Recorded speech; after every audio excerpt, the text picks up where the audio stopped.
السلام علیکم سر، میرا آپ سے سوال ہے۔ معاشرے میں کچھ لوگ ایسے ہوتے ہیں کہ آپ جتنی مرضی محنت کر لو وہ لوگ آپ کو اپریشیٹ نہیں کرتے، ہمیشہ وہ آپ کے نیگیٹو پوائنٹس کو ہائی لائٹ کرتے ہیں، مطلب ہمیں اپریشیٹ نہیں وہ کرتے، ٹھیک ہے؟ تو اس طرح سے ہم ڈس ہارٹ ہو جاتے ہیں۔ تو ایسے میں کیا کرنا چاہیے؟ ایسے میں ڈس ہارٹ ہو جانا چاہیے یا اپنی محنت کو جاری رکھنا چاہیے ہمیں؟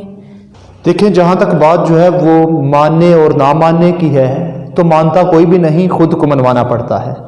اور در حقیقت جب کوئی یہ کہتا ہے کہ میں نہیں مانتا، در حقیقت وہ اس وقت بھی جو ہے وہ انکار کی طاقت کو مان رہا ہوتا ہے۔ اور جہاں تک بات اپریشیٹ کرنے کی ہے تو حضرت انس سے حدیث روایت ہے، اور آقا علیہ الصلوۃ والسلام کا جو ہے وہ یہ شیوا تھا کہ آپ دوسروں کو اپریشیٹ کرتے تھے، دوسروں کی تعریف کرتے تھے۔ حضرت انس سے حدیث روایت ہے کہ رسول اللہ صلی اللہ علیہ وسلم نے فرمایا کہ میری امت میں سب سے زیادہ مہربان ابو بکر صدیق ہیں، لوگوں میں سب سے زیادہ اللہ کے قانون کو، حکم کو نافذ کرنے والے شدت کے ساتھ عمر فاروق ہیں۔ آپ نے فرمایا کہ حضرت عثمان لوگوں میں سب سے زیادہ جو ہے وہ حیا والے ہیں، فیصلے کے اعتبار سے لوگوں میں سب سے زیادہ اچھا فیصلہ کرنے والے حضرت علی ہیں۔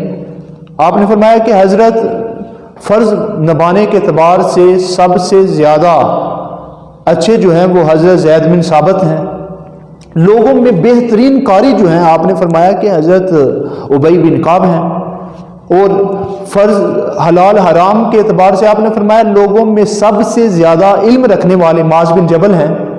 اسی طرح آپ نے فرمایا کہ ہر امت میں ایک آمین ہوتا ہے، لکل امت آمین، کہ ہر امت میں ایک آمین ہوتا ہے، تو میری امت کے آمین ابو عبیدہ بن الجرح ہیں۔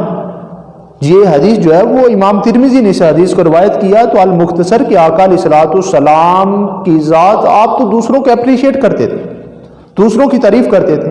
کبھی آپ نے کہا کہ خالد بن ولید سیف اللہ ہے، آپ نے کہا کہ حضرت علی من کنت مولا فہذا علی المولا۔ اس سے کیا ہوتا ہے؟ اس سے یہ ہوتا ہے کہ جب انسان کسی کو اپریشیٹ کرتا ہے تو اس میں وہ چیز اور زیادہ بڑھ جاتی ہے، کام کرنے کی جو قوت ہے۔ اگر جو ہے وہ آپ کا کسی کے بارے میں جو ہے وہ یہ گمان بنا ہوا ہے کہ یہ بچہ بہت لائق ہے، ذہین ہے، سچ بولتا ہے، جھوٹ نہیں بولتا، تو اگر وہ بولتا بھی ہو تو وہ آپ کے سامنے نہیں بولے گا، وہ آپ کا سبق ضرور یاد کرے گا، وہ آپ کو جو ہے وہ ضرور سبق سنائے گا، اس لیے کہ اسے پتہ ہے کہ آپ کے نزدیک اس کا جو ایک امیج ہے وہ اچھا بنا ہوا ہے۔ تو اس لیے ہمیں دوسروں کو اپریشیٹ بھی کرنا چاہیے، دوسروں کے بارے میں جو ہے وہ اچھا خیال بھی رکھنا چاہیے۔ اور یہاں پر میں ایک واقعہ کوٹ کرتا ہوں کہ ایک ولی اللہ جو ہے وہ ایک راستے سے جا رہے تھے، کچھ لوگوں نے کہا کہ یہ فلاں شخص جو ہے وہ 500 نوافل پڑھتے ہیں۔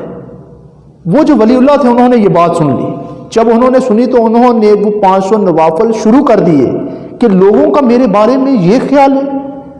تو جب انسان کسی کے بارے میں اچھی رائے رکھتا ہے تو پھر اس کو کہیں نہ کہیں جو ہے وہ اچھا بن کے دکھانا پڑتا ہے۔ تو اس لیے ہمیں دوسروں کو اپریشیٹ بھی کرنا چاہیے، نہ کہ ہر وقت جو ہے وہ دوسروں پر تنقید جو ہے وہ کرنی چاہیے۔ کچھ لوگ خواہ مخواہ تنقید کرنا شروع کر دیتے ہیں جس کا کوئی جو ہے وہ مقصد نہیں ہوتا۔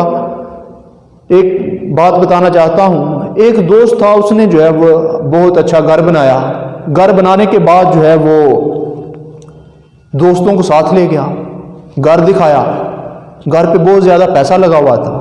جب اس شخص نے جو ہے اس کے دوستوں نے گھر دیکھا تو اس میں سے ایک دوست نے کہا کہ گھر تو بہت اچھا ہے مگر بمب کے سامنے کچھ نہیں۔ اب یہ کیا ہے؟ یہ خواہ مخواہ تنقید ہے، تنقید برائے تنقید۔ اور جہاں تک بات اپریشیٹ کی ہے تو ایسی بات بھی نہیں، لوگ اپریشیٹ کرتے ہیں۔ اب استاد نصرت کو کون اپریشیٹ نہیں کرتا؟ محمد بن قاسم کو کون اپریشیٹ نہیں کرتا؟ قائد اعظم اور ڈاکٹر علامہ اقبال کو کون اپریشیٹ نہیں کرتا؟ سارے کرتے ہیں۔ تو جب انسان کے اندر کچھ ہوتا ہے تو پھر سارے اپریشیٹ بھی کرتے ہیں۔ اور جہاں تک بات اس چیز کی ہے کہ کوئی اپریشیٹ کر رہا ہے یا نہیں کر رہا، کوئی مان رہا ہے نہیں مان رہا، تو سچ کو ان چیزوں سے بھی کوئی خاص فرق نہیں پڑتا۔ حقیقت حقیقت ہوتی ہے، سورج کو کوئی تسلیم کرے نہ کرے، چاند کو کوئی تسلیم کرے نہ کرے، تو اس کو ان چیزوں سے فرق نہیں پڑتا۔ اب دیکھیں، خدا کو اتنی عوام نہیں مانتی، تو کیا جو نہیں مانتے تو ان کے نہ ماننے سے خدا خدا نہیں رہتا؟ تو خدا ہے، چاہے اس کو مانے کوئی چاہے نہ مانے۔ آقا علیہ الصلوۃ والسلام کی ذات کو کوئی تسلیم کرے نہ کرے تو آپ تو ایک سچے نبی ہیں، تو اس لیے سچ کو ان چیزوں سے کوئی فرق نہیں پڑتا۔ سچے جو ہوتے ہیں اگر ہم دیکھیں تو امام حسین کے ساتھ کربلا میں کتنے لوگ تھے، اس کے مقابلے میں یزید کے ساتھ کتنے تھے، جنہوں نے آپ کو شہید کیا وہ کتنے تھے، 5000 سے بھی زیادہ تھے، اور ادھر کتنے تھے۔ تو سچ زیادہ نہیں ہوتا، کم ہی ہوتا ہے۔ تو در حقیقت آپ کو کوئی مانے چاہے نہ مانے، تسلیم کرے نہ کرے، اپریشیٹ کرے نہ کرے، تو انسان کو صحیح سمت پر جو ہے وہ کام کرنا چاہیے، محنت کرنی چاہیے، پھر یہ ساری چیزوں کا رزلٹ اللہ کی ذات پر چھوڑ دینا چاہیے۔